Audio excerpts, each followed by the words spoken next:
Ahí está, ya estamos en vivo. Hola, estamos en Ligas Revueltas con una invitada especial, ¿no? Diana Luz Vázquez está aquí con nosotros para platicar. Antes vamos a platicar con Lalo Aragón. Lalo, ¿cómo ves esta plática de hoy en día, este momento? Muy bien,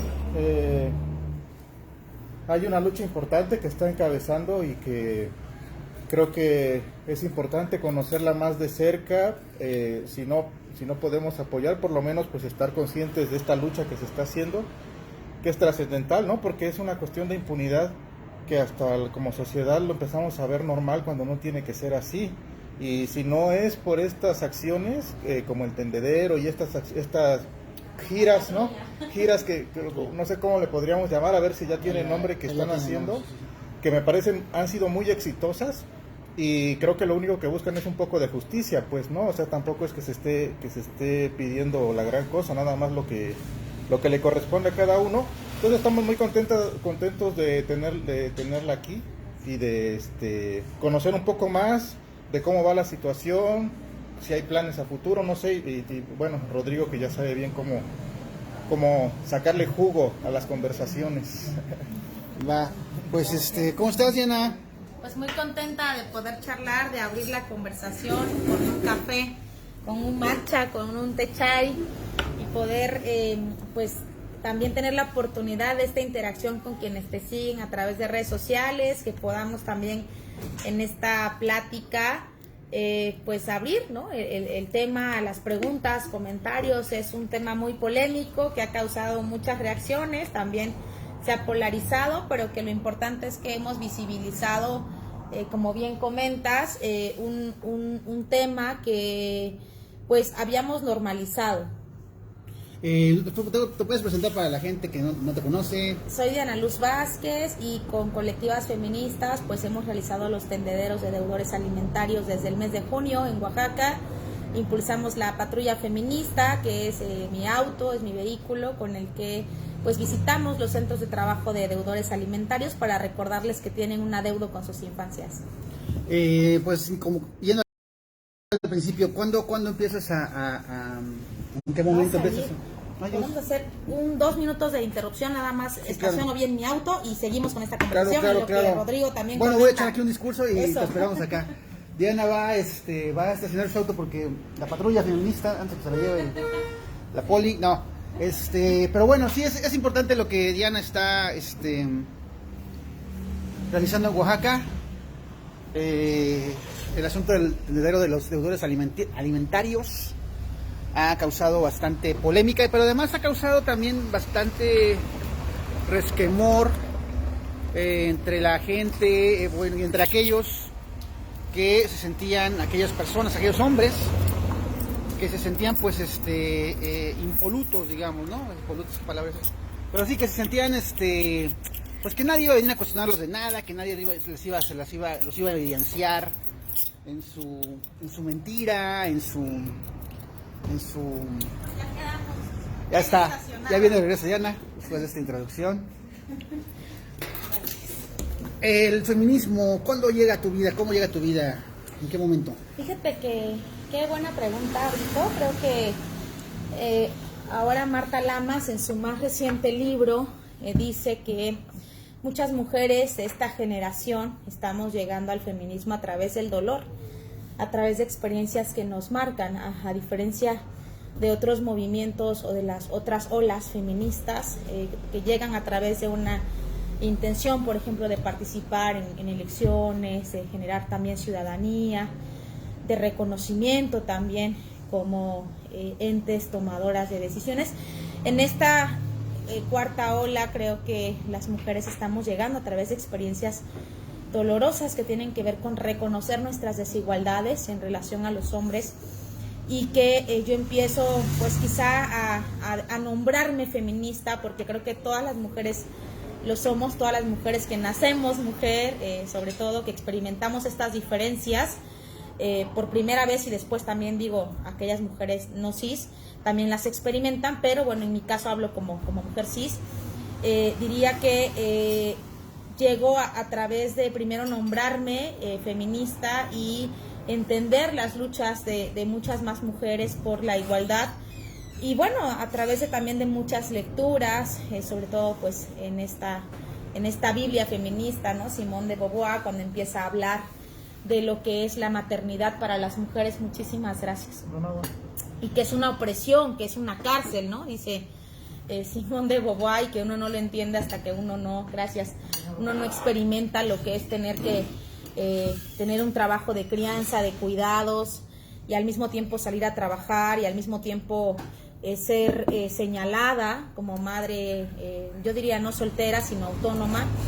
Y entonces pues te empiezas a dar cuenta que hay unas grandes diferencias entre los señores, que por el hecho de poder procrear, pues pueden abandonar, ¿no?, a las infancias, y las mujeres no. Digo, tenemos el proceso de gestación, cómo abandonas, ¿no?, a tu infancia, si decides tenerla, o en muchas circunstancias pensando en que sí, esta persona te dijo que iba a estar contigo en este proceso y tú decidiste seguir el proceso, pues ya no puedes, ¿no?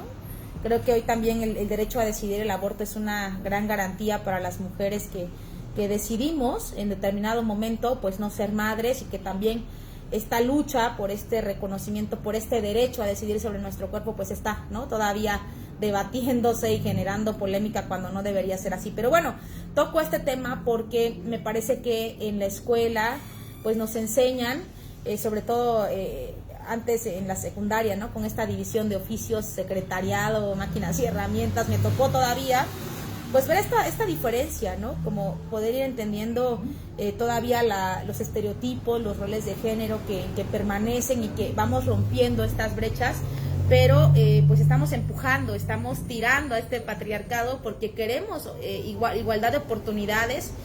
Hoy la agenda internacional que habla de trabajos de cuidados, me parece que no puede partir, no podemos hablar de trabajos de cuidados si antes no hablamos de una responsabilidad económica, afectiva con las infancias. Y es así como voy llegando al feminismo, como empiezo a nombrarme. Yo hace 4 años, poco más, salí de Oaxaca y vivo en Ciudad de México. Me parece que ahí también la fuerza que tiene el feminismo, con las marchas, con las manifestaciones de una generación de jóvenes, de mujeres jóvenes que me han impregnado y que me han asombrado al escucharlas conversar, tan jóvenes, estamos hablando de 18, 20, 21 años, y que también son jóvenes que nos han acuerpado en los tendederos, que vienen de Ciudad de México, y solamente escucharlas y pensar que esta generación puede ser también la generación que viva mi hija, o mucho más adelantada, a reconocer violencias, a identificar derechos de manera pronta, cercana, y que a mí me costó, ¿no? Y digo, yo a los 30 años estaba entendiendo las olas del feminismo, y este hecho también de vivir en Ciudad de México fue importante para mí, sobre todo a romper miedos, que creo que en Oaxaca, digo, aunque estamos hablando de reconocimientos de identidades culturales, de sistemas normativos internos, todavía hay muchas violencias que se normalizan, que es normal no participar en una asamblea del pueblo, que es normal que las mujeres sigan siendo compradas en los pueblos y vendidas a sujetos, que es normal no hablar de temas del aborto. Entonces creo que el hecho de salir de Oaxaca, de vivir estos 4 años en Ciudad de México, me llena de mucha fuerza, me empodera, por supuesto. Hay habrá quienes no les gusta el término y se sigue debatiendo el empoderamiento, ¿no? Pero este reconocimiento a nuestros derechos, a vernos, a hacer una introspección y decir, pues claro, hemos sufrido violencias todas las mujeres por el solo hecho de ser mujeres en una sociedad tan machista, tan patriarcal, y que creo que también esta conciencia me ha permitido conversar con otras compañeras y ahora con otras madres a partir de los tendederos, identificarnos, pero también decir qué hacemos juntas, cómo nos organizamos. Yo creo que cualquier cambio social parte de la organización, y las mujeres no estábamos acostumbradas a organizarnos. Traíamos un debate bien interesante ahora con otros compañeros que también se dedican a la lucha, al activismo social, y decíamos, ¿por qué a ustedes no se les cuestiona cuando hacen una marcha, cuando pintan, cuando rompen? Y bueno, cuando eso pasa no son tan señalados las consignas, el hecho de cómo te evalúa, ¿no? Cómo te señala una sociedad no es tan dura como cuando las mujeres decidimos hablar, cuando las mujeres decidimos accionar.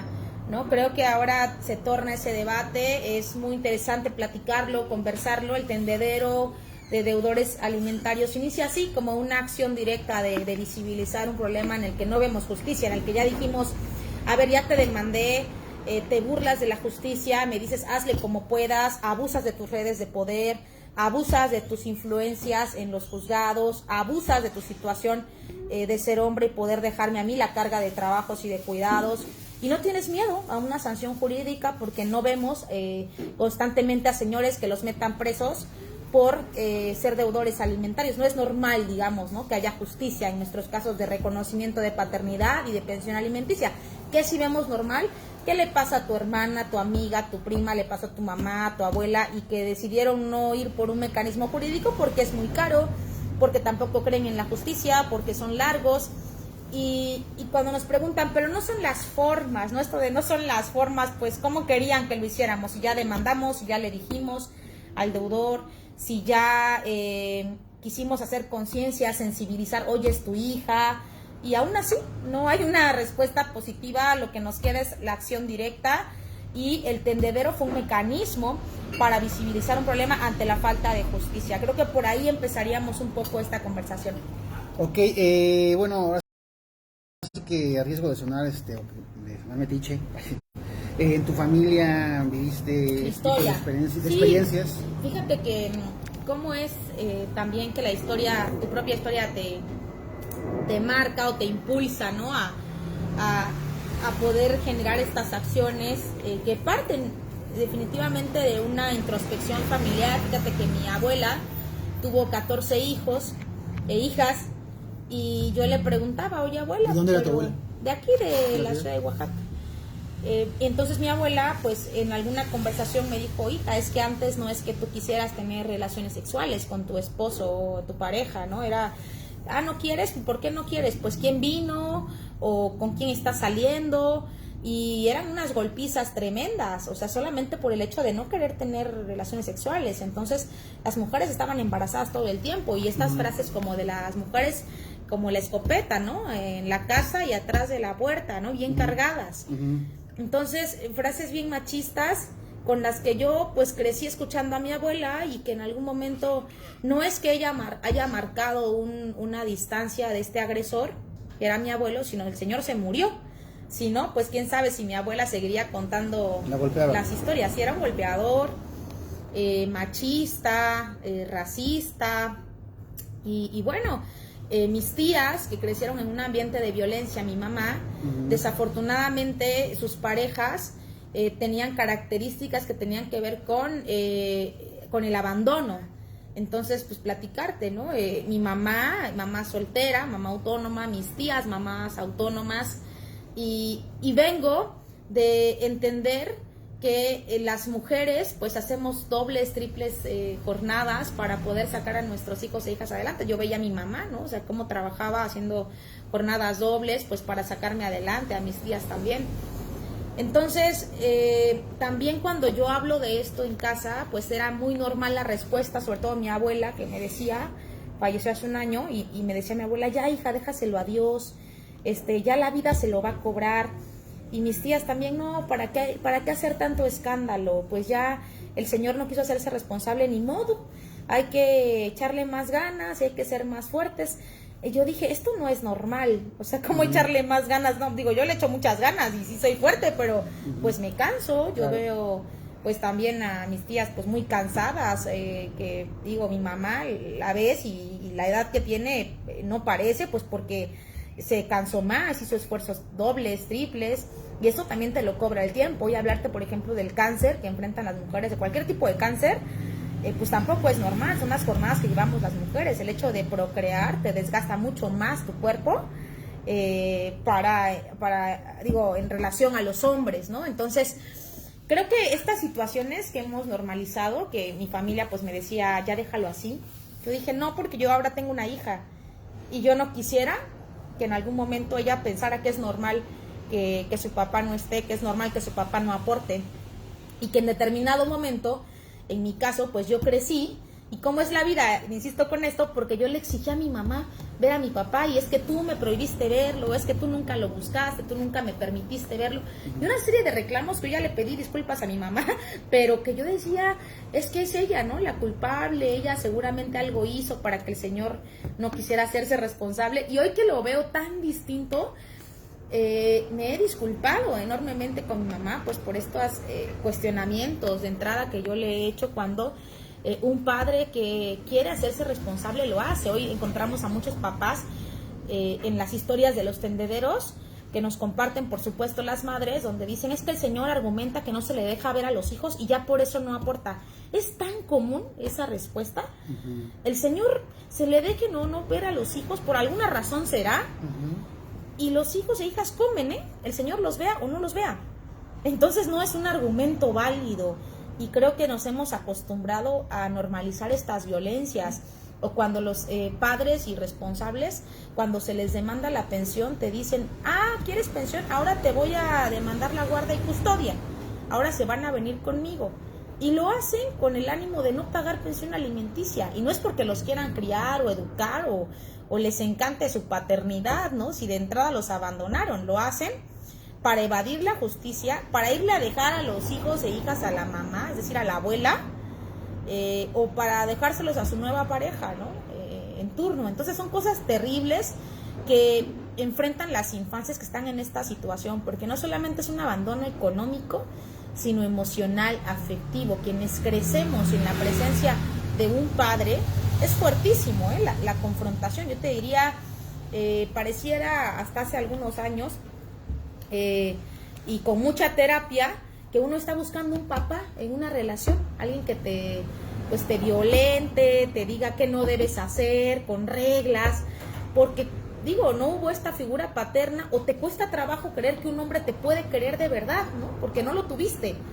Eso pasa en muchas mujeres que, como mi caso, pues no tuvimos papá, pero en el caso de los hombres también su seguridad, el ser golpeadores, violentadores, a partir de esta ausencia, porque guardan un enojo de que el papá no estuvo, pues tiene mucho que ver, nos marca, una ausencia masculina nos marca profundamente. Entonces, creo que en esta agenda de las mujeres, del feminismo, de nuestra lucha también, no solamente en cada marcha, sino en lo legislativo, la paridad, y esta serie de nuevos lenguajes que estamos hablando, de reformas, pues el tema de pensión alimenticia y de reconocimiento de paternidad no se puede quedar atrás en esa agenda, y pues decidimos luchar.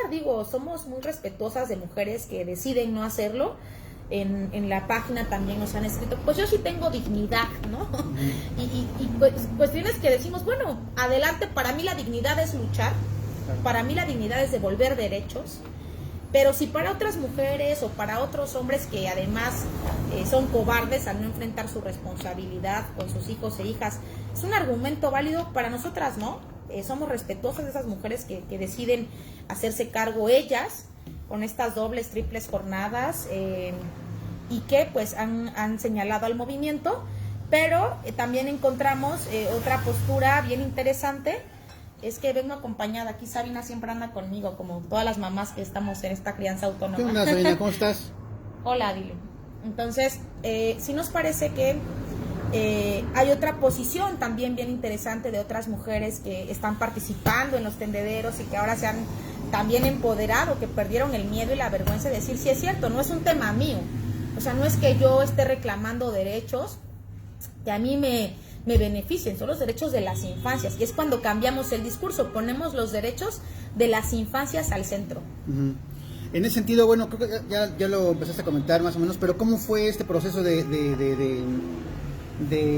ponerte de acuerdo con otras mujeres, de socializar esto con otras mujeres, de un tema, como tú lo dices, tan ya hecho y manido, de que así es el pedo? ¿Cómo concientizar de que eso no puede ser así, dar la vuelta, empezar a buscar los mecanismos? ¿Cómo fue esto? Pues mira, el hecho de haberme ido a Ciudad de México y marchar con colectivas, conocer a más compañeras feministas, en mi proceso jurídico que hoy lleva 4 años, que aún no logro el reconocimiento de paternidad, llevo 2 abogados y una abogada, esta última, de estar cansada, ¿no? De no encontrar justicia, de estas argucias legales, de jueces y juezas corruptos, de abogados que también pactan con el deudor. Me sé perfectamente el caminito, como muchas madres que enfrentan esto, o que enfrentamos esto. En alguna conversación con colectivas de Ciudad de México yo les decía, es que ¿qué tenemos que hacer las madres para que estos señores paguen? ¿Cómo le hago yo para que este señor, que además está en un cargo político o está aspirando a un espacio político, pues que nunca llegue? Estos señores no pueden representar una ciudadanía si no representan ni a sus hijos e hijas, si no le cumplen, ¿no? A sus hijos e hijas desde lo básico. Y así hay muchísimos, muchísimos. Entonces decían las colectivas, pues una acción directa, ¿no? Y pensamos en el tendedero, que no es el primer tendedero, hay muchísimos tendederos de agresores sexuales en este país, de violadores que han ido tomando fuerza. Empezaron en las universidades, por ejemplo, estos tendederos de agresores. Dijimos, pues un tendedero de deudores alimentarios con foto, nombre y apellido, y lanzamos una convocatoria desde mi cuenta de Facebook de quién se suma, ¿no? O sea, ya estoy yo, pero ¿quién más? Y de manera muy sorpresiva hubo inmediatamente comentarios: yo me sumo, ¿cuándo es? Yo también me sumo. Y ya teníamos una serie de 20 mujeres, o sea, hablando de una convocatoria de 3 días, que se decidieron sumarse, y cuándo es, y pásennos la hora. Y yo dije, bueno, si este señor nunca me va a pagar, pues por lo menos que lo conozcan, ¿no? Que sepan que este señor es deudor, y que otra mujer pues no vuelva a caer o no vuelva a estar engañada, y que sepa que de entrada el señor le debe a una infancia, ¿no? Y fue así como surgió el tendedero. El 12 de junio en Santo Domingo convocamos mediante redes sociales. Todo fue este año, ¿no? Fue este año, hemos avanzado muy rápido, la verdad que el movimiento ha tomado mucha visibilidad. Por lo mediático también que ha sido, los medios, y sobre todo también muchas compañeras que hoy están en los medios como periodistas, como reporteras, como editoras. De verdad, un reconocimiento a todas ellas, porque han empujado muy fuerte la agenda, visibilizándola. Los señores le temen más a la justicia mediática que a la propia justicia jurídica, ¿no? Entonces, pues de verdad que los tenderos han funcionado. Decirles, tenemos muchos casos de éxito ya, de señores que dicen, pues ya bájennos del tendedero, los bajamos, pero están firmando un acuerdo, están hablando ya de cumplir. Algunos candidatos ahora que los hemos estado exhibiendo, pues ya contrataron a su abogado o abogada para hacerse la prueba de paternidad. Tenemos un candidato que ahora presentó una plataforma de un partido estatal que tiene 11 años negándose a hacer una prueba de ADN. La mamá lleva 11 años en el proceso. ¿Quieres decir su nombre o te acuerdas? Pues yo creo que para no politizar el movimiento ahora, lo hemos mencionado, ayer lo hicimos en el Instituto Electoral, mencionamos los casos de estos señores que son representantes de los partidos, y que pues ahora están buscando, ¿no?, a las mamás para que ya su nombre no siga en los medios y su foto no siga en los tendederos. Digo, nos da mucho gusto, así tuvo que haber sido desde un principio, pero qué necesidad. ¿Cuántos tendederos ha habido? Híjole, pues en Oaxaca tuvimos, en Santo Domingo, luego en Juchitán, hicimos otro más ahora en la Fuente de las 8 Regiones, con los 16 días de activismo, en el IEPCO, en Ciudad de México. Yo creo que por lo menos 8 tendederos hemos tenido, la verdad que ya ni los cuento. Ha sido en Oaxaca, pero también ha sido en la Ciudad de México. También en la Ciudad de México, sí. Quisimos hacerlo en todas las regiones, pero nosotras nos financiamos, es decir, cooperamos para las fotografías al principio, ahora ya no, ahora ya las madres llevan sus fotos, que eso la verdad nos llena de mucho entusiasmo. Y lo que implica, ¿no?, la gasolina del auto, que pues de por sí venimos a Oaxaca de manera cotidiana, pero sí el esfuerzo también pues de poder organizarnos, que me parece lo más valioso. No nos permitió ir a las regiones por lo que implica el costo de trasladarnos y de comidas de todas. Pues la verdad es que lo que estamos pidiendo es la pensión alimenticia. No nos ha dado todavía para eso, pero no lo descartamos en un futuro con la organización feminista de más mujeres en las regiones, que ellas lo puedan hacer, sobre todo porque el tendedero es de todas, ¿no? La acción es de todas, lo hacemos todas. La patrulla feminista también, como una acción directa, donde visitamos a los centros de trabajo a los deudores. También debería haber más patrullas, que las mujeres se organicen. Es simplemente un tema de organización. La patrulla no es más que nosotras organizadas visitando a estos señores, y puede ser una patrulla, puede ser un mototaxi, puede ser la forma en la que lleguemos a recordarles a estos deudores que tienen un adeudo con sus infancias. ¿Piensan ir a otros estados de la República, expandir esto? Bueno, creo que lo acabas de comentar, pero más como... Sí, fíjate que por redes sociales nos han escrito de otros estados, ya tenemos 7 tendederos digitales de 7 estados. ¿En qué estados? Tenemos en Guerrero, ahora en Chiapas, estamos armando el de Puebla, Morelia, tenemos en Guadalajara, Veracruz, está el de Hidalgo también y estamos armando uno en Baja California. Fíjate que el tema también de estos deudores migrantes, estamos viendo de qué manera en la ley lo vamos a hacer la propuesta, porque hay muchos señores que se fueron a Estados Unidos y se les olvidó que tenían hijos e hijas y no habíamos contemplado que fueran tantos casos como los que hay, son muchísimos también. Y no solo en Oaxaca, digo, México es un país migrante, ¿no? Entonces nos parece importante hablar de ese tema, que no se habla cuando se habla de braceros, cuando se habla de migración, no se habla de estos hombres irresponsables. Cuando se habla de remesas tampoco. Claro, cuando se habla de remesas no se habla de eso. Entonces nos parece que es importante también visibilizarlo. Tenemos estos tendederos en estos estados. Estamos ya a propuesta también de todo el equipo de la senadora Olga Sánchez Cordero, a quien le entregamos la propuesta de ley Sabina, pues ya planteando la fecha de presentación y de sometimiento a la comisión respectiva en el Senado para su valoración y en su caso votación. Ok, en ese sentido, ¿cuáles son los puntos importantes de la ley? Ajá, sí, porque ya hay una ley local, ¿no? Que fue impulsada por la antes diputada Alicia Cepeda, ¿no? Sí. Porque bueno, te comentaba esto porque aquí tuvimos un debate acalorado. Un debate acalorado entre la diputada y Alma Bautista, ¿no? Una activista que hace activismo contra los deudores alimentarios en TikTok, ¿no? Que es bastante exitosa en ese sentido, que mucha gente la sigue. Entonces, habíamos organizado esta situación. Una amiga que trabaja con la diputada me dijo, no, pues queremos hablar de esto. Y entonces ya cuando sacamos el cartel, pues unas amigas feministas me dijeron, no, pues qué onda, la diputada no representa, o se quiere agarrar del movimiento y qué onda, y ustedes qué, y ustedes, no, qué pedo, casi. Entonces dijimos, no, pues sí, tiene razón. Entonces ya le dijimos a Alma vino, y pues sí se estableció ya hay una polémica en la que Alma pues cuestionó bastante esta ley sobre que es como un poco que finalmente se aprobó, que es laxa, ¿no? Que realmente no contempla algunos ahí vericuetos en torno a los deudores, que como que les da aire, pues, ¿no? Y entonces, ¿tú cómo ves el asunto? Es una cuestión de perspectiva. Nosotras estamos muy agradecidas con que la diputada en ese momento, Elisa Cepeda, ahora terminó su periodo, haya abrazado, cobijado, impulsado y logrado la mayoría en el Congreso, que es un trabajo de quehacer político ante una iniciativa que les pega a muchos señores diputados y que muchos tampoco querían aprobarla. Entonces, es una ley, a mí me parece de avanzada, única en el país, porque mete, digamos, a los deudores a buró de crédito, da el mecanismo de cómo hacerlo.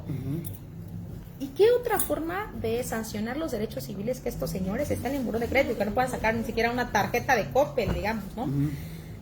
Claro, va a iniciar, se tiene que implementar, las mujeres que están en sus procesos jurídicos tienen que conocer la ley, falta socializarla, faltan muchas cosas más. Digo, nosotras como colectivas no somos institución pública, tampoco estamos legislando de manera directa, por supuesto que hicieron falta muchísimas cosas más. Ahora, por ejemplo, a nivel federal, decirte, estamos, aunque ya es sentencia de la Suprema Corte, pero queremos que venga en la ley, que no tengan pasaporte estos señores, que se les hagan sugerencias a manera de recomendaciones a las mujeres que enfrentan procesos judiciales, porque es cierto, hay muchos artilugios legales que las mujeres no conocemos al momento de ir, por ejemplo, al MP a presentar una carpeta para que a estos señores los metan a la cárcel o judicializar el caso. Muchas ni siquiera sabíamos al inicio que eso se podía hacer, pensamos que todo era mediante el juzgado civil. Entonces, a ver, Faltan muchísimas cosas más, muchas reformas más para darle más dientes a la ley, sí. Pero creo que iniciamos muy bien. Por ejemplo, la ley que se aprobó en Oaxaca, aprobó que se le pueda dar vista a la unidad de inteligencia financiera. Muchos señores evaden su responsabilidad de pensión alimenticia cambiando sus propiedades de nombre, evadiendo, digamos, ¿no? Con su nombre la propia justicia, y ponen a otros, por ejemplo, en sus trabajos. Entonces hay señores que tienen recursos para poder hacer frente a esta responsabilidad y que simplemente deciden no hacerlo. Y la unidad de inteligencia financiera, en su momento Santiago Nieto vio con muy buenos ojos esta iniciativa. Creo que hay que seguir en ese cabildeo ahora con el nuevo titular que se queda. Y bueno, lo vamos a hacer, claro, con el señor Pablo, ahí que seguramente esperemos Pablo Gómez pueda recibirnos y poderle dar más dientes a esta propuesta a nivel federal. O sea, la propuesta va para el nivel federal. Es correcto, ya se aprobó en Oaxaca. Pero ¿es la misma propuesta de ley o varía o cómo es? Varía porque ahí sería a nivel federal, que cualquier mujer que solicite mediante el proceso de su caso jurídico, digamos, esta denuncia por pensión alimenticia, y que sepa que este señor tiene propiedades que está evadiendo o ocultando para no pagar la pensión, que la unidad pueda hacer esta investigación. Digo, no es en todos los casos, pero sí pasa de manera frecuente. Entonces sería a nivel federal que todas las mujeres lo pueden hacer. Digo, en Oaxaca está aprobado, pero falta todo el mecanismo, ¿no? De darle dientes también a la unidad de inteligencia financiera para que ellos reciban la información y para que también en sus facultades como ente del Estado pues pueda aterrizarlo, digamos, ¿no? Estamos en eso. A mí me parece que la ley en Oaxaca es un buen viso de justicia para las madres, y que faltan reformas al Poder Judicial que también estamos planteando. Por ejemplo, en temas de guarda y custodia, tiene que ser a nivel federal. Lo que pasa hoy con muchos señores deudores es que te dicen, me vas a demandar pensión alimenticia, pues ahora te demando guarda y custodia. Y entramos en un litigio que puede durar años. La guarda y custodia es quedarse con los hijos, claro. Quedarse con los hijos. Es guarda y custodia y patria potestad. Regularmente piden la guarda y custodia, quedárselos para no pagar. Y pasa lo que les comentaba, que se los dejan a la mamá o a su nueva pareja, y los ponen en situación, o nos ponen en situación de riesgo, ¿no? A las infancias. Quién sabe con quiénes los van a ir a dejar, porque los señores no se quedan con ellos a cuidarlos o a cuidarlas. Entonces, es una reforma federal muy completa, pero que parte de lo que hicimos en Oaxaca. Entonces, claro, hay que darle dientes también al Poder Judicial. En Oaxaca no hablamos del Poder Judicial, pero tiene que ser a nivel federal. Creo que a eso se refería Alma, que me parece muy talentosa y que aporta mucho, ¿no? Desde TikTok y desde sus ideas y pensamientos a darles herramientas a las madres. Pero sí, desde los legislativos tenemos que actuar, tenemos que avanzar, y hay buenos visos de que esto se apruebe. Para las mujeres que nos están viendo, bueno, en general para la gente que nos está viendo, ¿qué destacarías de esta ley que se aprobó en Oaxaca? ¿Cuáles son los mecanismos que ahora, más visibles que tú definirías, que ahora las mujeres pueden hacer uso de ellos, los derechos, las nuevas reglas de este juego del olvido en el que juegan pues, los deudores alimenticios, ¿no? Sí, a ver, uno, que entran a buró de crédito, que ya hay un padrón estatal que opera desde el registro civil. Hay que solicitarlo. Quienes tienen ya demandas de sentencias provisionales o definitivas, o que estén en procesos importantes, solicitar. Lo que decimos ahora es que antes, cuando se consideraba un deudor alimentario, a partir de los 90 días de ser moroso, de no pagar, ahora se redujo a 30 días. Si un deudor no paga los 30 días que tiene que cumplir con su responsabilidad, ya se puede solicitar mediante escrito al juzgado, para que a su vez lo remita al registro civil, la inscripción en el padrón de deudores. Y ya que esté inscrito en el padrón de deudores, estos señores ni pueden ser candidatos, ni pueden ocupar tampoco, con la nueva ley que esperemos se apruebe a nivel federal, ningún cargo público, porque así viene la ley Sabina. Y 3, que entren a buró de crédito. Me parece que eso es lo más fuerte o lo más conciso de esta ley en Oaxaca. Y por supuesto, a los señores que contraigan nupcias por segunda ocasión y sean deudores, se le avisa, se le alerta a esta mujer que se vaya a casar con este deudor, pues que el señor debe, ¿no? Para que después no nos sorprendamos que si tiene o no hijos, o que por qué le tiene que dar. porque luego también pasa que se enojan estas segundas mujeres, o segundas nupcias, digamos, por no llamarlo así, si se escucha como medio feo ahí, segundas mujeres, no, corrijo, estas mujeres que se casan con ellos por segunda vez, en su caso de los deudores, pues sepan pues a qué van a entrarle, ¿no? Con estos señores que son deudores. Y pues también diría que este aviso a la Unidad de Inteligencia Financiera hay que echarlo a andar para aquellas madres que sepan que los deudores están ocultando bienes, ocultando nóminas, para que haya una investigación y también se les sancione. En ese sentido, ¿cuál es? Hay como un plazo, digamos, de edad de señalar a estos deudores alimentarios, es decir, la niña, el niño puede ser ya adolescente, puede estar ya, no sé, ya a punto de entrar a la universidad. No, bueno, sí, porque, sí. Bueno, en mi caso yo soy hijo de padre, porque se fue de rol, ¿no? Entonces, durante toda mi vida, mi desarrollo, infancia, adolescencia, siempre fantaseé con la idea, pues, de un día encontrarlo, ¿no? Buenísimo, pues ya el tendedero. El tendedero no, pero bueno, ya tengo 42, pero a lo que voy es que... Eso no, a ver. O sea, yo puedo meter al tendedero a mi padre. Claro, a ver, yo te voy a decir una cosa bien mágica, bien bonita, es una risa. Ahora que entregamos la propuesta de ley en Ciudad de México, porque nos partimos de que si se reforma el Código Civil y de Procedimientos Civiles en Ciudad de México, es un parteaguas en todo el país, por eso quisimos hacerlo ahí. La diputada que nos recibió la propuesta de ley, Ana Francis, que es progresista, de izquierda, y que vio con muy buenos ojos la ley, el día de la presentación del tendedero, que fue el 25 de noviembre, llevaba una foto, y al final en su discurso dijo, bueno, yo también voy a colgar mi foto, es mi padre que ya está muerto, pero que es un deudor alimentario, y aunque él ya no esté vivo, aunque él esté muerto, el daño que causó sigue estando a mi madre y a mí, ¿no? Entonces, me parece eso un acto tan, híjole, Jodorowsky diría, de psicomagia, ¿no? De sanar, de visibilizarlo, de nombrarlo. Y dije, es cierto, también a mi abuelo yo no lo he atendido, y lo voy a atender ahora en el próximo tendedero que tengamos. Voy a atender a mi abuelo, que aunque ya está muerto, pues es un deudor alimentario. Los otros señores de la casa que también no los hemos tendido, también me parece, a ver, una es un acto importante de dignidad para nosotras. Decirte también, en el tendedero nos han escrito madres cuyos hijos también ya tienen 30, 40 años y nos dicen, yo ya no quiero pensión alimenticia, pero quiero que conozcan a este señor y que este señor se vea reflejado en ese tendedero y que su familia sepa, y hoy sus hijos e hijos sepan que es un deudor y un violentador de infancias. Eso me parece poderosísimo de entrada, ¿no? Y por otro lado, ¿qué dice la ley? A ver, el reconocimiento de paternidad, la paternidad es irrenunciable. Es decir, uno puede tener 70, 80 años y tú quieres que tu papá te reconozca, claro que lo puedes hacer. Y es también bien valioso y bien importante como un tema de dignidad. ¿Te puedo demandar? Claro que puedes demandar, ¿Sí? Sí, claro, por supuesto que lo puedes demandar. En muchos casos estos litigios han tenido buenos resultados. Claro, no es una lucha fácil, no es que vaya a decir, oiga, este señor me debe. La justicia es lenta, ¿no? Pero, por ejemplo, en temas de herencias, en temas de visibilizar, ¿no? Lo que a ti te hizo con otras personas, sobre todo de su familia, que sepan el daño que causó, es bien importante. Es no normalizar sus violencias. Sí, está ocupado, está bien. ¿Está ocupado? Sí, está ocupado.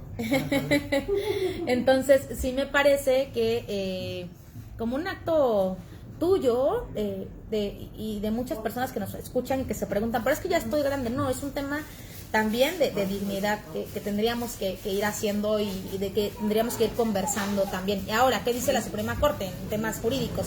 Hasta los 21 años se tiene la obligación, en tanto el hijo o hija o hija esté estudiando, donde el padre tiene que cubrir, ¿no? la pensión alimenticia o los gastos.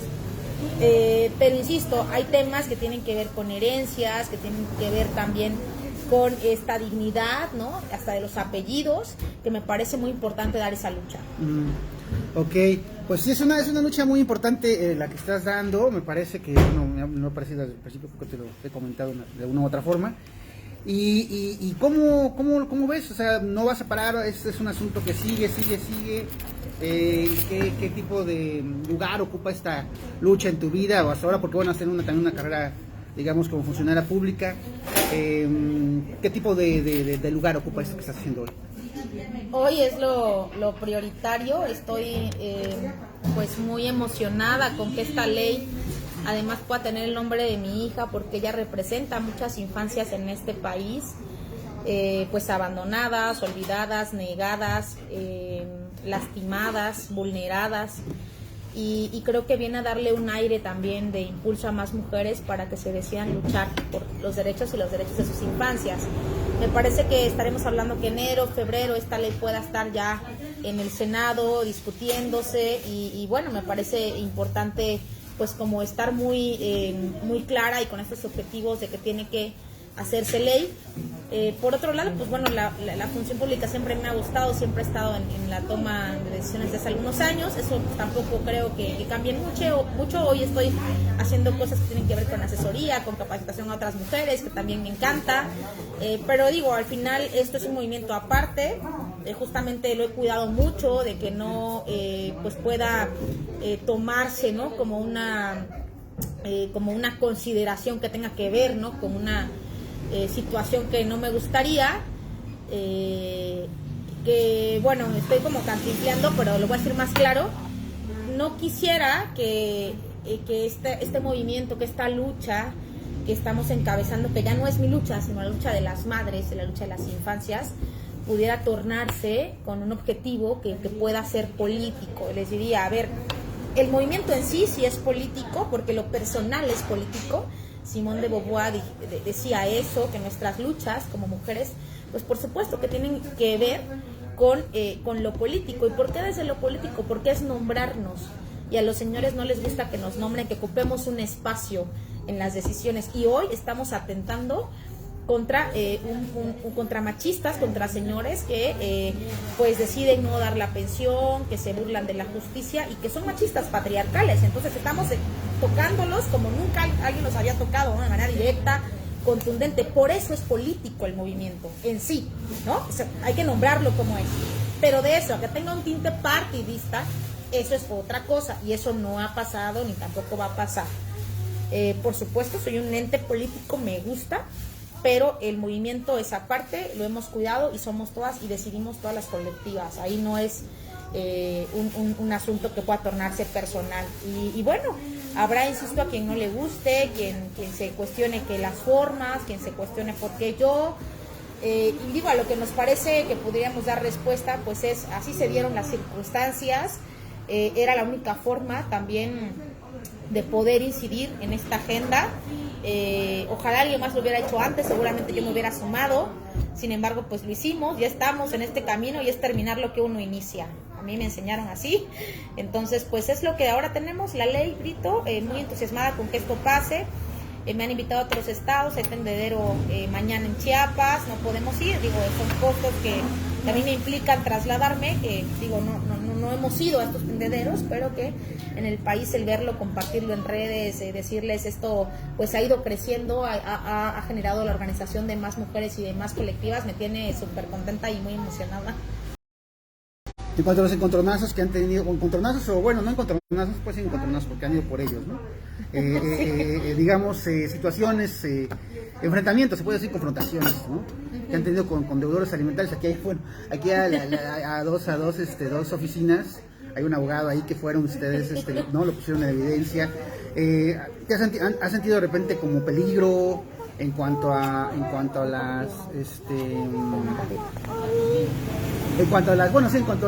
a las amenazas que puedan haber? Sí, a ver, es confrontar a estos deudores. Tenemos a más de 300 en un tendedero, por supuesto que es peligroso, por supuesto que sabemos que estos señores pues también pueden actuar de otras maneras, cobardes, pero sabíamos que eso era así, sabemos a qué nos estamos enfrentando y decidimos hacerlo. Entonces, pues, ¿qué te digo? Tomamos medidas de seguridad también, de cuidado, con el fiscal estamos muy en contacto, con el defensor de los derechos humanos también en Oaxaca, pero no, digo, tenemos más coraje y más enojo que miedo, y eso es lo que nos mueve. Si nos moviera el miedo no hubiéramos hecho nada.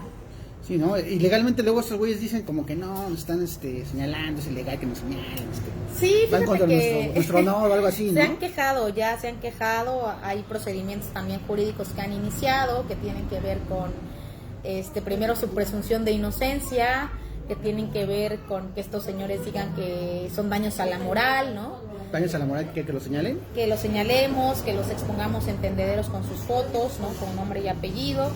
Y bueno, tenemos también asesoría jurídica de primera, decirte que tenemos a defensores de derechos humanos de Ciudad de México y defensoras también del activismo de mujeres en Ciudad de México que acuerpan este movimiento, no estamos solas, y que han dado seguimiento puntual a cada una de las denuncias y que, bueno, afortunadamente les han sido rechazadas, señores, porque, bueno, en una ponderación de derechos, ¿qué tiene que ver esto de la ponderación de derechos o con qué se come en términos llanos o prácticos? No puedes tú ponderar un derecho, por ejemplo, a la moral, ¿no? De un señor que se ve afectado en su moral o en su vida privada y en su vida pública al ser exhibido en un tendedero con los derechos de la infancia. Es decir, ¿cuál es más importante en una ponderación de derechos? O sea, que estamos hablando de violencias económicas, de daños en todo caso a la moral de la infancia, de daños psicológicos a la infancia. O sea, son muchos más los agravios que estos señores hacen que no tienen un mínimo sentido su daño a la moral. Es decir, hablamos ya, ¿no? Hablemos de reparación de daño, por ejemplo. ¿Cuánto te cuesta repararle el daño moral, en su caso que así fuera, a uno de estos señores que exhibimos en los tendederos o que buscamos en sus centros de trabajo? ¿Y cuánto vale el daño de su ausencia por tantos años a las infancias? En esa ponderación de derechos estamos. Y digo, en términos de derechos humanos y con esta nueva agenda, el movimiento, que es un movimiento activismo, pues tiene muchas más bondades en relación a lo que estos señores pudieran argumentar en perjuicio. Mariana MT dice, eso, Diana Luz, adelante. Mariana, qué linda, siempre apoyando la agenda. Bueno, sé que, bueno, ya tienes que ir, eres una persona bastante ocupada en estos momentos, pero quisiera tratar contigo el tema de, pues hace unos días se realizó aquí en Oaxaca un tribunal. Un tribunal, se llama el tribunal feminista, contra la impunidad de la violencia contra la mujer. ¿Tú cómo viste la situación? Buenísimo, mira, a mí me parece que el caso de María del Sol, la hija de Soledad Tajín, una periodista que ha luchado contra esta pues ineficacia de las autoridades, corrupción desde la fiscalía, ha sido muy incisiva en los señalamientos, omisiones gravísimas que ponen en libertad a estos delincuentes, a estos señores que desde sus funciones, por ejemplo, en su caso, que un funcionario mande a un tema de proselitismo o activismo a una joven, a una zona además peligrosa, sin el protocolo, ¿no? sin los elementos de seguridad, y que ahí pierda la vida, es gravísimo. Y que este señor esté impune y que además no haya un seguimiento hacia quienes cometieron este feminicidio por errores que tienen que ver con pruebas periciales, de técnica, de manejo de instrumentación. Me parece gravísimo en este país y en un estado como Oaxaca. Esto digo, en otras latitudes donde cuando se habla de crímenes hay un protocolo, un seguimiento, hay seriedad en los asuntos. Me parece que nos pone en desventaja a las mujeres. Hoy es el caso de María del Sol, como otros feminicidios y crímenes que han padecido las mujeres en Oaxaca, y que esta falta de procuración de justicia nos obligue a instaurar un tribunal feminista, decir cuáles fueron los errores y omisiones, también para que otras compañeras, a otras madres, a otras mujeres no nos pase, que tengamos que organizarnos nosotras, visibilizar nosotras los casos de impunidad y de justicia. Me parece que es necesario, es importante que haya más tribunales, por favor. Más tribunales ciudadanos como estos. Ciudadanos, feministas, para visibilizar estas omisiones, estos errores. Pareciera ser que también desde el activismo se tienen que obligar a accionar a las autoridades. Decirte, en los temas de los tendederos, no es posible que tú vayas a la Fiscalía de la Mujer y te tardes 4 o 5 horas en que te tomen una denuncia. No es posible que a una madre en Huatulco recientemente, cuyo padre sustrajo al menor, se lo robó, pues lo secuestró, la autoridad, el MP, le diga que tiene que venir a Oaxaca a interponer la denuncia, que porque el señor vivía aquí, aunque el hecho haya sido en Huatulco, y cuando desconoces de lo jurídico, tú haces lo que el MP te dice. La señora se viene a Huatulco, desde Huatulco, viaja, es comerciante, y aquí le dicen, no señora, tiene que verlo usted directamente en Huatulco. O sea, esas cosas que nos revictimizan no pueden seguir pasando. Que además, cuando se hable de perspectiva de género, tengamos solapadores. Tenemos un gobernador que hace 2 días se toma una foto con el rector, con Eduardo Bautista, y los temas de violencias que han acontecido en la universidad. Señalamos apenas a un deudor alimentario, maestro, ¿no? Un maestro que además justamente es maestro, o sea, se aprovecha de su poder jerárquico, embaraza a una alumna, la alumna tiene que desertar de la escuela porque no puede trabajar y estudiar cuidando a la infancia, y aún así la amenaza, no quiere reconocer a la niña, es decir, y esto fue en redes, duró 2 días, y que no haya un solo comentario, un mutis del rector, que con esta desvergüenza y los pactos patriarcales sean así, que les interese más un tema político de una sucesión que hablar de las violencias en las instituciones públicas, en una universidad tan importante, no la más importante en Oaxaca, que no pase nada. Entonces, pues, ¿qué te digo? Estas, como muchas historias más que nos tienen aquí luchando. Estos 4 años que estuviste en el DF, ahora en la Ciudad de México, ahora está, bueno, ¿cómo se ve Oaxaca? ¿Cómo se ve la justicia en Oaxaca? ¿Cómo se ve el sistema en Oaxaca? Te lo pregunto porque estuvieron aquí Jessica Sánchez Maya y una de las juezas bueno, que formaron parte, Ruth, no me acuerdo ahorita su apellido, Ruth Fierro, y ella comentó Ruth que le parecía increíble es que en Oaxaca no haya una comisión estatal de búsqueda de víctimas, ¿no? Que no, bueno, ni siquiera hay como un plan o una justificación de por qué no existe esta comisión cuando el resto del país no es así. En ese sentido, ¿tú cómo viene el cambio? ¿Cómo viene esto de estar en un lugar y regresar al lugar del que vienes? Y pues darte cuenta, no sé si darte cuenta, pero sí como notar aún más todas las pues faltas, ausencias que existen, ¿no? Por un lado, creo que Oaxaca ha dado lecciones importantes, la despenalización del aborto, que ha sido todo un tema en el país, y que Oaxaca sea también un estado que empuje a través de un congreso legislativo, a pesar de las resistencias religiosas de muchos diputados, de un estado que se considere conservador, ¿no?, en sus tradiciones y en sus violaciones también a mujeres que ha tenido en los sistemas normativos internos. De repente hablar de estas leyes de avanzada, o hablar, por ejemplo, de la propuesta también de la diputada Elisa de que existan toallas sanitarias en todos los centros de salud, hablar de leyes de avanzada, ¿no?, en relación a derechos, me parece por un lado positivo, por un lado que se ven con agrado desde el epicentro del país, pero por otro lado estamos hablando de que a la candidata a gobernadora suenan ametralladoras en un meeting, eso no es normal, que por otro lado siguen habiendo mujeres que dan a luz afuera de los sanatorios, que por otro lado estamos hablando también de una mujer que la agreden con ácido y que es compadre de un gobernador, y que el caso tardó muchísimo en que pudieran aprender a estos señores, y que no creemos que este otro señor tampoco lo encuentren, ¿no? Entonces, hablamos al hijo, ¿no?, al autor intelectual.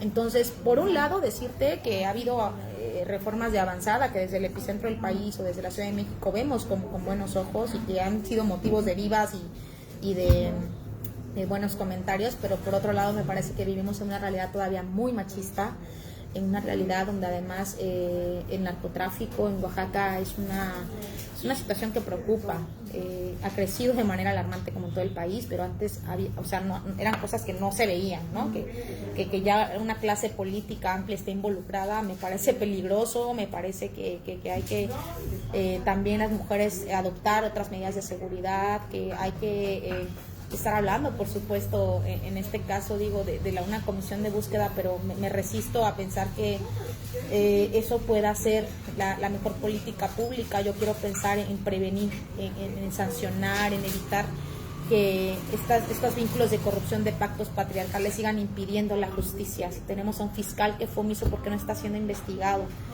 Entonces, el fiscal de Tarfisa Vasconcelos. Es correcto. Entonces, esto me parece, ¿no?, que lo vemos desde la Ciudad de México. Algo que se señaló mucho es que en el país en general, y me acuerdo mucho porque lo dijo Ruth Fierro, bueno, la constante en cuanto a la justicia para las mujeres es sino una clara, pues digamos, misoginia, ¿no? Misoginia a la hora de juzgar los casos, a la hora de perseguir a los feminicidas, a la hora de perseguir a los agresores, feminicidas que regresan al lugar del crimen como si nada hubiera pasado, feminicidas que van a cobrar los cheques de pensión a oficinas públicas y nadie los agarra, feminicidas que salen libres porque bueno, vamos, ni siquiera se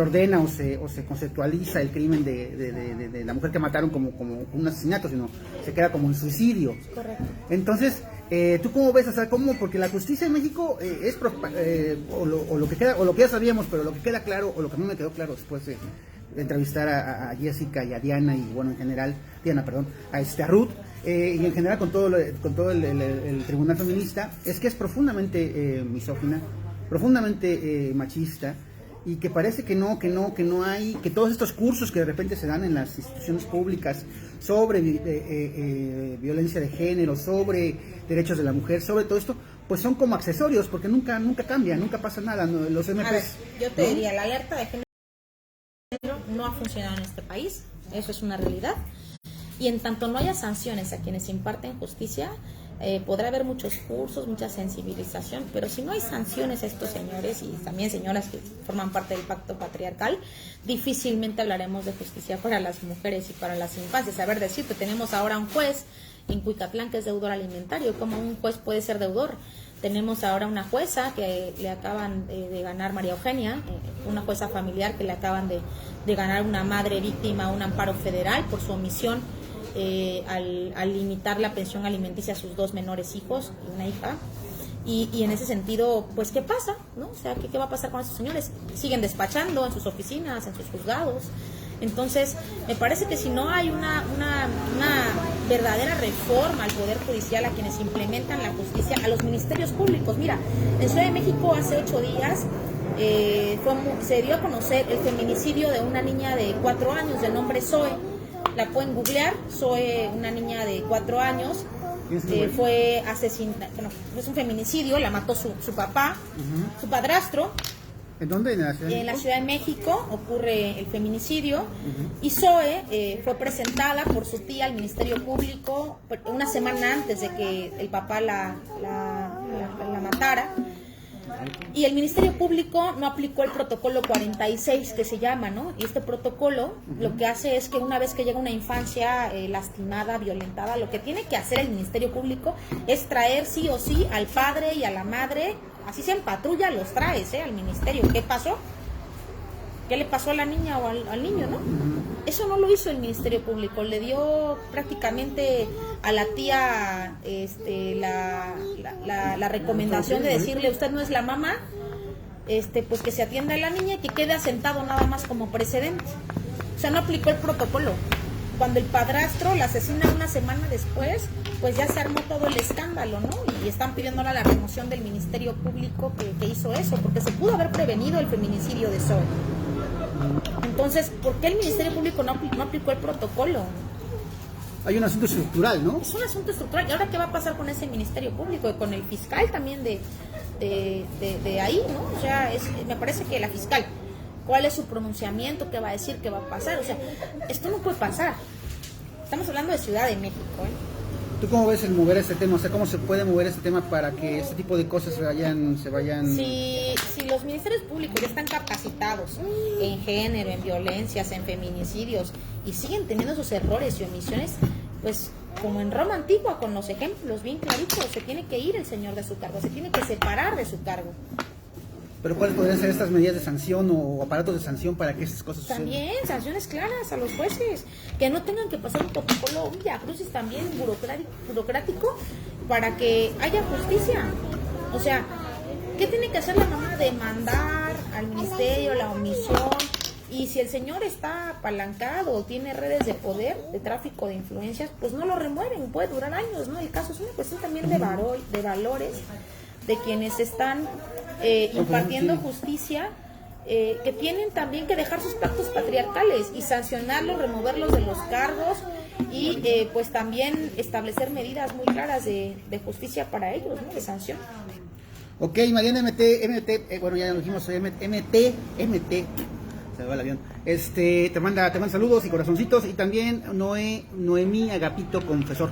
Y pues pues gracias, muchas gracias, Diana. Gracias a ti, a ustedes. ¿Algo más quieres agregar? No, esta ley, bueno, va a ser votada en algún momento. ¿Cuál es el plan ahí Sí, en el Congreso Federal? Está en el Senado, armaremos otra ruta también con el Congreso Federal para los artículos o el articulado faltante. En el Congreso, en el Senado vamos principalmente porque haya sanciones a quienes embaracen a una mujer embarazada. ¿Cómo embaracen a una mujer embarazada? Perdón, para que abandonen a una mujer embarazada, perdón, ya también estoy un poco cansada, pero sí, a ver, en el estado de Guerrero, si hay una multa económica para quienes abandonen a una mujer embarazada. Eso no existe en todo el país. La ley Sabina contempla una sanción y una multa para estos señores, el buró de crédito a nivel nacional, la prohibición de pasaporte. Estamos hablando también nuevamente de la intervención de la Unidad de Inteligencia Financiera, que en esta reforma también que viene de un nuevo código civil para todo el país, que se incluya que una vez que se inicia la demanda de pensión alimenticia no pueda ser simultánea la guarda y custodia, para que esto no revictimice a las mujeres. Y bueno, 41 puntos más que estamos incluyendo que puedan pues discutirse en esta parte, ¿no? En el Senado, pero lo que quede pendiente, que seguramente no pasarán los 41 por un tema también de pragmática en el Senado, pues también que el Congreso Federal ¿Partidistas arrope. pueden ser? ¿Temas partidistas? ¿Cómo? Que el proyecto de ley se enfrente a temas partidistas y a barreras partidistas a la hora de ser votado. Fíjate que no veo positivo el tema, a diferencia de otras leyes que causan polémica, por ejemplo el aborto. Me parece que en el tema de deudores alimentarios hay un pensamiento uniforme, que es necesario reformar y que hay que entrarle. Sí lo veo en todos los partidos, o sea, no hemos encontrado ninguna resistencia y por eso es que tengo mucho entusiasmo en que se apruebe. Lalo, una última cosa que decir antes de que nos vayamos. Pues felicitarte por la lucha y pues Gracias. que sepas que aquí en la liga y en el café pues hay un espacio, ¿no?, para este movimiento. Y sí, creo que han platicado ya suficiente de muchos temas. No sé si quieras decir algo, si está oportuno. Que se vengan aquí a este café que tiene perspectiva de género, está buenísimo. Ahí señálales la pared de no es no, qué bueno. Eso está maravilloso, me encantó. No es no. Sí, te decía que sí. No sé si está oportuno y quieras decir algo respecto de próximas actividades que vayan a tener para que la gente esté atenta y si no puede ir por lo menos por redes y medios. Sí, tendremos actividades todavía la próxima semana, el lunes, otro tendedero, ya lo estaremos anunciando en estas próximas horas en la página. Y por supuesto también en diciembre tendremos una actividad en la que también estaremos ahí compartiendo para no alertar a los deudores, no se las podemos compartir ahora, pero seguimos con las acciones directas. Ok, pues bien, pues muchas gracias, Diana Luz. Gracias a ti, muchas a gracias ustedes. a ustedes por vernos y pues nos seguimos viendo en la tarde. Tenemos otra cosa que no me acuerdo bien qué es, pero ahí nos vemos.